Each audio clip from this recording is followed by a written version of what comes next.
কুরআন সম্পর্কে আল্লাহ নিজেই বলেন হুদাল লিন-নাস ওয়া বাইয়িনাতিন মিনাল হুদা ওয়াল ফুরকান। হক ও বাতিলের ভিতরে পার্থক্যকারী, ভালো ও মন্দের মধ্যে পার্থক্যকারী, মানবতা এবং অমানবতার ভিতরে পার্থক্যকারী একটি মাত্র কিতাব, সেই কিতাবটা হলো কোরআনে কারীম। আমি তোমাদের জন্য নাজিল করলাম রমজান মাসে। আয়াতের গণনার ভিতরে বেশ কম থাকতে পারে, 6666 আয়াত অথবা 6236 আয়াত। দুই রকম গণনাই সঠিক। আয়াত সংখ্যা যাই হোক, পারার সংখ্যা 30টা, সূরার সংখ্যা 114। এর ভিতরে তেমন মতানৈক্য নাই। আল্লাহু আকবার। সূরা ফাতিহার শুরু থেকে নিয়ে সূরা নাসের শেষ পর্যন্ত 30 পারা কোরআনে কারীমের যতগুলো আয়াত আছে, একটা আয়াতও অস্বীকার করার যোগ্য নয়, একটা আয়াতও অপ্রযোজ্য বলে মনে করার সুযোগ নাই। একটা আয়াতের থেকে যে মাসআলা আসবে, একটা মাসআলাকে অস্বীকার করার সুযোগ নাই। কথা বলেন ঠিক কি না? আল্লাহ নবী বলেন মা আমানা বিল কুরআনি মান ইসতাআল্লা মাহারিমাহু। মানব জাতির হিদায়াতের জন্য, রাহবারের জন্য যেই কোরআনে কারীম আল্লাহ পাক পাঠিয়েছেন, এর একটা আয়াতকে যদি কেউ অস্বীকার করে, ধরে নেওয়া হবে ওই লোকটা গোটা কোরআনকে অস্বীকার করলো। আর গোটা কোরআনকে অস্বীকার করলে ওই লোকটা মুমিন না কাফের? আল্লাহকে অস্বীকার করলে যেমন কাফের, কুরআন অস্বীকার করলে কাফের। আল্লাহকে অস্বীকার করলে যেমন কাফের, নবী মুহাম্মদ রাসূলুল্লাহ সাল্লাল্লাহু আলাইহি সাল্লামকে শেষ নবী হিসেবে বিশ্বাস না করলে ওই লোকটা কাফের। আল্লাহকে অস্বীকার করলে যেমন কাফের হয়, নবী পাকের সহিহ হাদিসগুলো অস্বীকার করলে ঈমান নষ্ট হয়ে যায়। কোরআনে কারীম পুরোটাই আছে মানব জাতির হিদায়াতের জন্য। তবে এই কোরআনের ভিতরে যে বিষয়গুলো বেশি বেশি ইম্পর্টেন্ট, আল্লাহ পাক সেই বিষয়গুলো বেশি আলোচনা করেছেন। একজন নবমুসলিম সবেমাত্র কলেমা পড়ে মুসলমান হয়েছে, এই লোকটার উপরে সবচাইতে সর্বপ্রথম যে ইবাদতটা আল্লাহর পক্ষ থেকে এসে অর্পিত হয়, ওইটা হলো নামাজ। জোরে বলেন কি? বুনিয়াল ইসলাম আলা খামসিন। ইসলামের ভিত্তি 5টা। 1 নম্বরে কালেমা শাহাদাত জবানে পড়া, 2 নম্বরে ইকামিস সালাহ, 3 নম্বরে ইতাইজ যাকাত, 4 নম্বরে সওমি রমাদান, 5 নম্বরে ওয়াল হজ। এই 5টা ইসলামের ভিত্তি।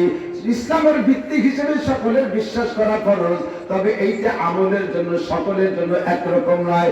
যারা গরীব থাকবে জীবনভর, তাদের পর যাকাত ফরজ হবে না। যারা অসম্মত, কি বলা হয়, অসচ্ছল থাকবে, তৌফিক থাকবে না, তাদের উপরে কোনোদিন হজ ফরজ হবে না। কথা বলেন ঠিক কি না? যারা চির অসুস্থ, কোনোদিন সুস্থ হবে না, একেবারে চির বিছানে পড়া, এই মানুষের উপরে রোজা ফরজ হয় না। রোজা ফরজ হওয়ার জন্য সুস্থ থাকা লাগবে, বাড়ি থাকা লাগবে, মুকিম হওয়া লাগবে। আল্লাহু আকবার। এগুলো পর্যায়ক্রমে আসে, কিন্তু সাবালেগ হওয়ার পরে, মুসলমান হওয়ার পরে যতক্ষণ পর্যন্ত হুঁশ থাকবে, বাড়ি থাকুক আর সফরে থাকুক, যেখানেই থাকুক না কেন, নামাজ তার উপরে ফরজ না নফল? 5 ওয়াক্তের নামাজ নফল না ফরজ? নামাজটা সর্বপ্রথম আসে। এখনই যদি কোনো হিন্দু কলেমা পড়ে মুসলমান হয়, ইশারত তো এখনো আছে। ফজরের আগ পর্যন্ত ইশারত। এই মুহূর্তে একটা লোক কলেমা পড়ে মুসলমান হইলে তার এখনই যাকাত দেওয়া লাগবে না, এখনই হজ করা লাগবে না, এখনই রোজা রাখা লাগবে না। যাকাত দিতে হবে মাল হইলে, রোজা রাখতে হবে 1.5 মাস পরে, রমজান আসলে হজ করতে হবে তার উপরে যদি তৌফিক হয় তারপরে। কিন্তু এখনই কলেমা পড়ার সঙ্গে সঙ্গে ওর উপরে ফজরের আগে ইশার নামাজ পড়তেই হবে। ঠিক না? আউয়ালু মা ইউহাসাবু বিহি আবদু ইয়াওমাল কিয়ামাতিস সালাহ। হাসরের মাঠে সর্বপ্রথম সবার আগে যেই বিষয়টা জিজ্ঞাসিত হবেন সেটা হলো খামসু সালাওয়াত, 5 ওয়াক্ত নামাজ। নামাজের জিজ্ঞাসা হবে। মুসলমানের জন্য সবচাইতে শ্রেষ্ঠ ইবাদত নামাজ। যার কারণে আল্লাহ পাক কোরআনে কারীমের ভিতরে নামাজের আলোচনা করেছেন প্রায় 82 জায়গা। কত জায়গা? বিষয়টা ইম্পর্টেন্ট বিদায় আল্লাহ পাক আলোচনা বারবার করেছেন 82 বার। নামাজটা বলে বুঝে আসছে সবচেয়ে শ্রেষ্ঠ ইবাদত। কথা বলেন? প্রয়োজন বেশি, ইম্পর্টেন্ট বিদায় আল্লাহ পাক 82 বার আলোচনা করেছেন। তারপরও নামাজ এমনই একটা ইবাদত। আমার দিক তাকান। আল্লাহু আকবার। রোজায় কষ্ট হয়ে গেলে এই রোজার কারণে কি নামাজ ছেড়ে দেওয়া জায়েজ আছে? কথা বলেন? রোজা রেখে ক্লান্ত হয়ে গেছে, ইফতার করে জায়গায় বই পড়েছে, নামাজ পড়তে যাবে না, কয় না রোজা থেকে কষ্ট হয়ে গেছে নামাজ পড়বো না। এই সুযোগ আছে নাকি? রোজা রাইকা কষ্ট হয়ে গেলে নামাজ ছাড়া জায়েজ নাই। হজ করতে করতে হজ এমন কষ্টের ইবাদত, যারা হজে গেছেন তাদের কাছে জিজ্ঞাসা করেন, যারা পায়ে হেঁটে হজ করছে, আরাফাতে মাগরিবের আজান হওয়ার পরে রওনা দিতে হয় মুজদালিফার দিকে। এখন যাতায়াতের অনেক ব্যবস্থা হয়ে গেছে, তবে একদল মর্দে মুজাহিদ তারা প্রতিজ্ঞা করে যায় আমরা পায়ে হেঁটে হজ করব। 13 সালে আলহামদুলিল্লাহ পায়ে হেঁটে হজ করেছি। আরাফায় মাগরিবের পরে আজান দেওয়ার পরে রওনা দিতে হয়, মাগরিব ওখানে পড়া যাবে না। মুজদালিফায় যে জমা বাইনা সালাতাইন, আগে মাগরিব তারপরে ঈশা, রাত 11টা 12টা 1টা 2টা পর্যন্ত বেঁচে যায় পায়ে হেঁটে যেতে যেতে। 11 কিলোমিটার পথ, কিন্তু যাইতে অনেক কষ্ট। প্রথম 3 কিলোমিটার যাইতে হাঁটাই লাগে না, শুধু সোজায় দাঁড়ায় থাকতে পারি, পড়িয়ে গেলে হাঁটা লাগবে না, মরি থাকতে হবে। সোজায় দাঁড়ায় থাকবেন, হাঁটা লাগে না। স্রোতের গতিতে মানুষ এমনি এমনি স্রোতে থাকে। 11 কিলোমিটার পর যাইয়া তারপরে যায় সেখানে যে মাগরিবের নামাজ আগে, তারপরে ঈশার নামাজ। ফজর পর্যন্ত ওখানে অবস্থান করা লাগে। ফজরের আজান হওয়ার পরে ওখান থেকে নামাজ পড়িয়া জামরায় যেতে হয় শয়তান মারার জন্য, তাও 3-4 কিলোমিটার পথ হেঁটে যেতে হবে। ওটুক বিকল্প কোনো ব্যবস্থা নাই, সকলেরই হেঁটে যাওয়া লাগে। ওখানে যে শয়তান মাইরা এরপরে মক্কায় প্রায় 4 কিলোমিটার সুড়ঙ্গ পথ দিয়ে যাইতে অনেক কষ্ট। ওখানে যাই এবার মাথা পেঁচে তওয়াফ করা লাগে। পায়ে হেঁটে গেলে আপনি তওয়াফের মাঝখানে জায়গা পাবেন না, মসজিদের ভিতর দিয়ে তওয়াফ করা লাগবে। একবার তওয়াফ করে জায়গা মতো আসতে 1 কিলোমিটারের বেশি হয়। 7টা চক্কর দিতে 7 থেকে 8 কিলোমিটার হয়। এরপরে যে সাই বাইরা সাফা ওয়াল মারওয়া, সাফা মারওয়া পাহাড়ের ভিতরে দৌড়াইতে হয় 7 চক্কর। এই সবগুলো কাজ কমপ্লিট করতে এত পরিমাণ কষ্ট হয় যা বলার না।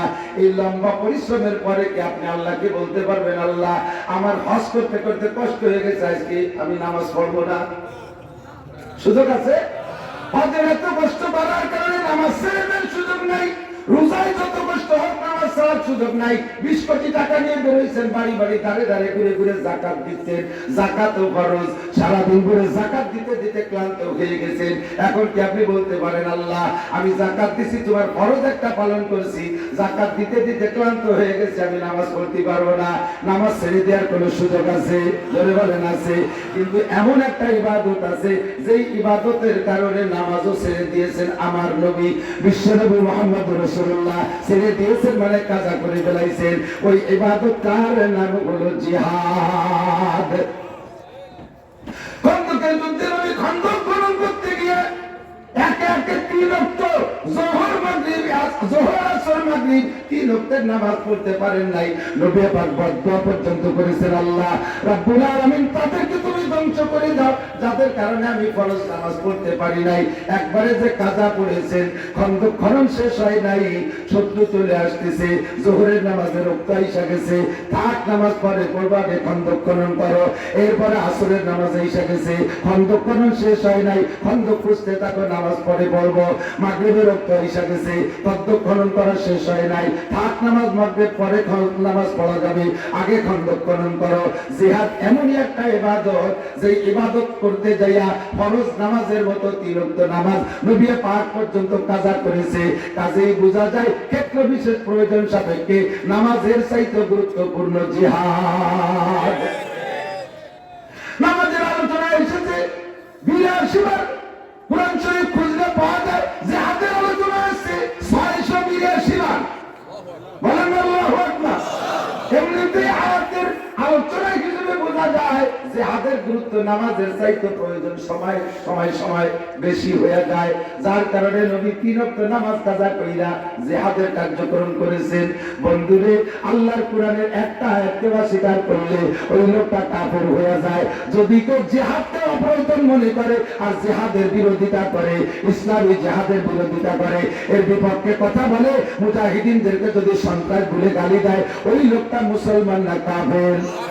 একটা আয়াতকে অস্বীকার করলে যদি কাফের হয়, 682টা আয়াতকে অস্বীকার করলে মুমিন থাকে না, কাফের হয়ে যায়।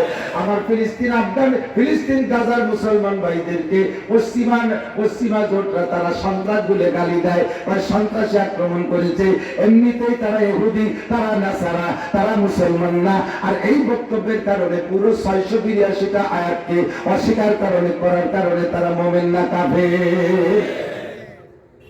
সাবধান মুসলমান, জিহাদ ইসলামের গুরুত্বপূর্ণ বিষয়, কখনো জবান করবেন না। আমার পরিস্থিতি আসে নাই, এখনো প্রেক্ষাপট আসে নাই বিধায় জিহাদের ময়দানে নামছি না। তবে জিহাদকে কখনো আপনি সন্ত্রাসী কার্যক্রম বলে বলবেন না, এদেরকে জঙ্গি বলে বলবেন না, এদেরকে অন্য নামে গালি দিবেন না, আপনার ঈমানটা নষ্ট হয়ে যাইবে।